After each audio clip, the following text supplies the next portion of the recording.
ipapakita ko sa inyo yung mga books ko.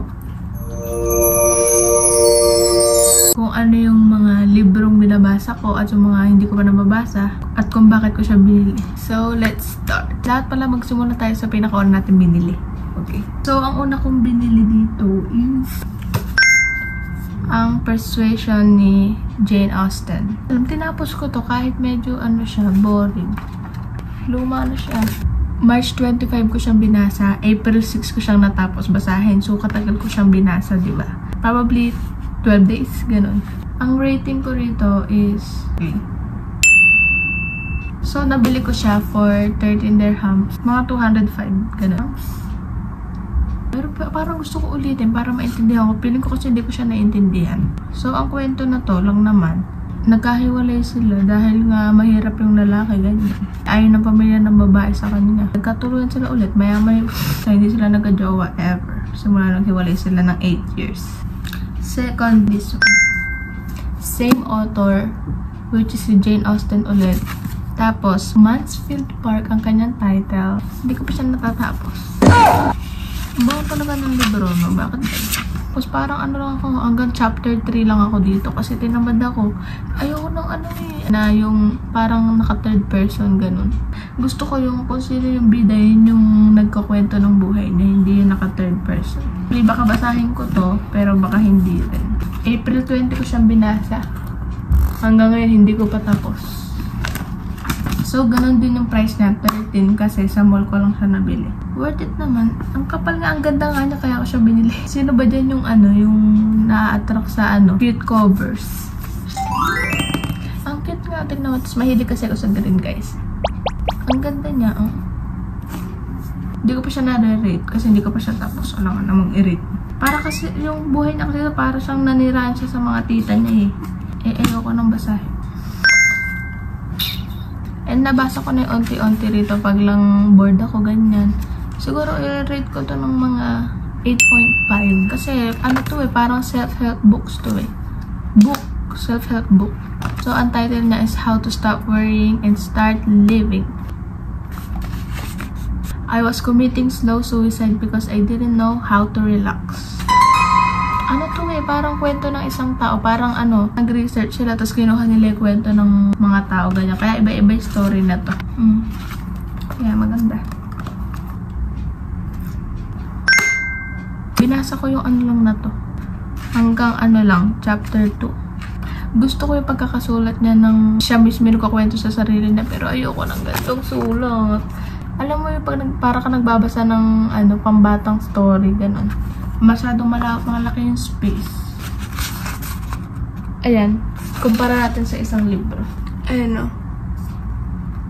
Ito, yung gusto kong sulat. Ito yung ayaw ko. Masyadong malaki space. Yeah, anyways, nabili ko siya ng 20 dirhams. 320 pesos. Nabili ko to sa parang night market dito sa Dubai. Yeah, siguro babasahin ko to. Hindi ko siya i-rate kasi hindi ko pa siya nababasa.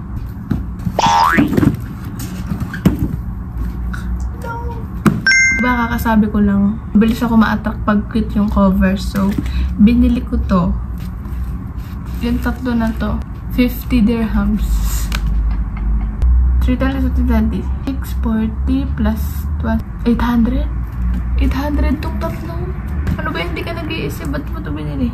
Actually, maganda naman yung pagkakasulat na talagang tinatamad lang ako magbasa. Ito, kinoberan ko. So, may tawag doon sa cover na yun. Ito, pakikita ko sa inyo.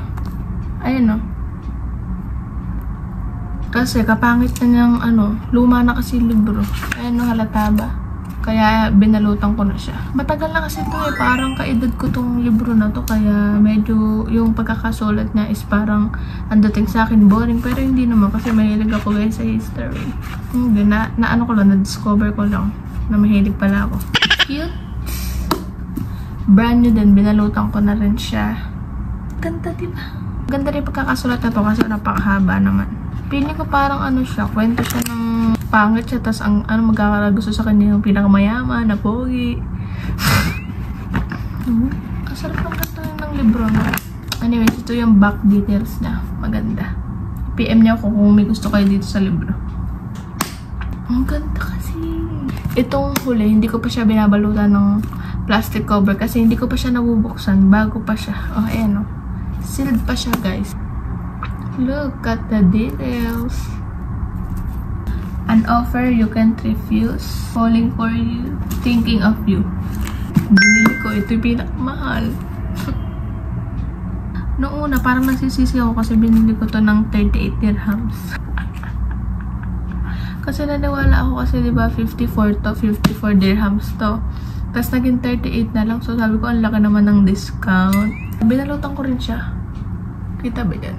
Ito na yung pinakamahal kong binili. And tinapos ko siya and nirated ko siya ng 1 million over 10. Napakaganda ng plot twist na to. Ayaw ko lang i-spoil. Pero i-spoil ko na kasi video ko naman. So ang kwento na to is parang ano lang din. Ang plot twist doon is yung author na to is patay na.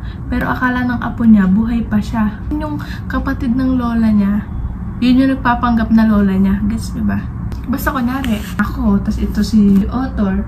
Itong author na to, na deadball na yan. Tapos ako, magpapanggap akong ito.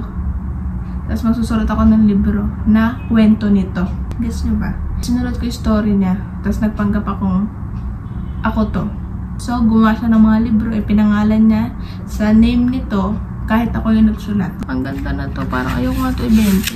Tingnan nyo naman alaga ako sa libro ko, no? Hindi ko binibenta. Talagang gumaganto pa ako. Ginaganyan ko pa para lang hindi malupot. 1 million over 10. Second pala na pinakamahal. Pero hindi naman siya mahal each. Kasi nabili ko to 1.3 pesos. Nabasa ko na yung season 1. And binalutan ko na siya. Ooh, kapal niya actually, no? Kaya nga nahirapan si Kuya Patrick dalhin to dito kasi masyadong mabigat. Ang rate ko dito is this.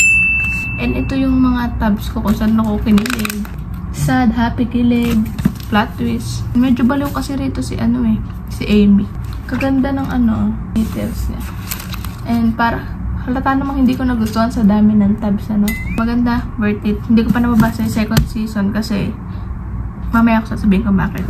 Pero magkakaroon na siya ng adaptation. Sana magampanan nila yung role ni Amy tsaka ni Secret. Kasi sobrang love ko tong story na to. Hindi ko nakapaliwanag yung iba kasi hindi ko naman to nabasa pa eh. Ito yung season 2, season 3, part 1, part 2, and season 3, iba na yung back cover niya, kulay ganyan. Ayan, ito, bilis siya sa akin ni ate. Sealed pa rin siya kasi hindi ko pa binabasa. Binili nito for 21 dirhams. So, feeling ko magugustuhan ko naman siya kasi sikat rin kasi kung ano-ano binababasa sa akin. Ang next kong binili is magugulat kayo. Masaya akong nabili ko to kasi mura ko lang itong nabili and pwede ko siyang ibenta ng mahal. Ang bili ko dito is 10 dirhams each, which is 80 dirhams. Ito, nabasa ko na to. Nabasa ko na siya. And nandito na ako sa ito. Ito parang lang to. Pa-suspense lang. Introduction ng story, ganyan sa buong libro na to. Very hate ko rito si Aaron. Kung Aaron ba? Basta si Warner. Alam mo yung hate na hindi mo siya ma-hate? Yung hate na love mo pa rin siya, ganun. May pagka-bad boy siya na very roller, ganyan. Gusto niya siya rin nasusunod.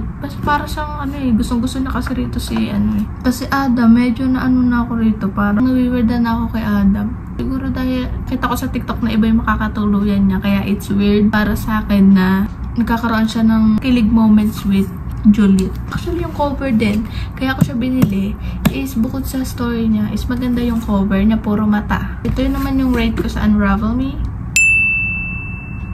Ito, dito na yung talaga. Parang ito, ang reaction ko habang binabasa ko to.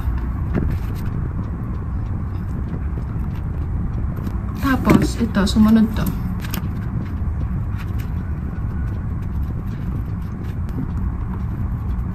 Ano pala yung next? Yung half na to muna.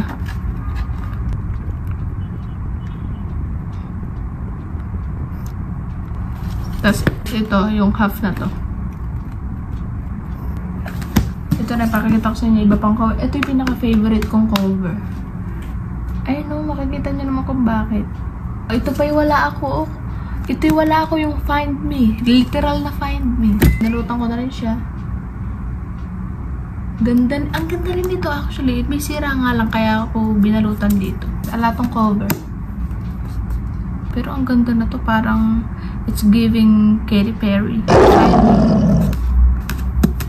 Ang ganda rin to. Ito rin. Isa sa pinakamagandang cover.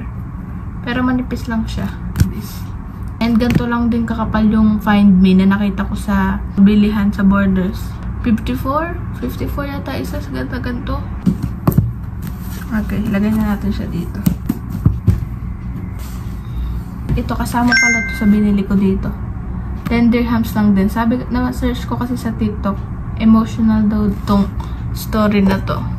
And gusto ko siyang basahin kasi favorite ko pag nanonood ako ng mga movie, pag nagbabasa ako, gusto ko talaga yung nasasaktan ako.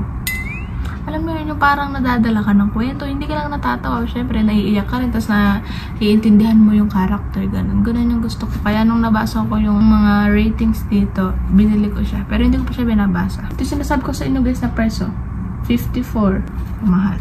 Pero nabili ko siya ng 10, as long as the lemon trees grow. Ito ang aking last 2 books na binili. Hindi pala to last 2. Wait lang, titingnan ko. Last 3 pala yun. Last 3 yung papakita ko sa inyo. Which is itong 3. Isang libro hindi ko makita. Sinimulan ko kasi siyang basahin. And, parang nailagay ko siya sa ibang lugar. Ba't ko ba binili yung libro na yun? Kasi yung cover niya. Bibilisan ko na lang kasi full storage na ako. Basta ito yung una kong binili. Hindi ko pa ito nababasa. Recommendation sinuggest ni Catherine. Tapos ito binili ko kasi binasa ko yung unang story ni Mia, yung I Love You Since 1892. Siyempre masakit daw to kaya binili ko to. Kaya yun na yung sinabi ko. Yun lang yung sasabihin ko sa inyo guys. Ito yung huli kong binili. So yun lang. Kung nagustuhan niyo yung video ko, pwede nagustuhan niyo. Yun lang. Bye!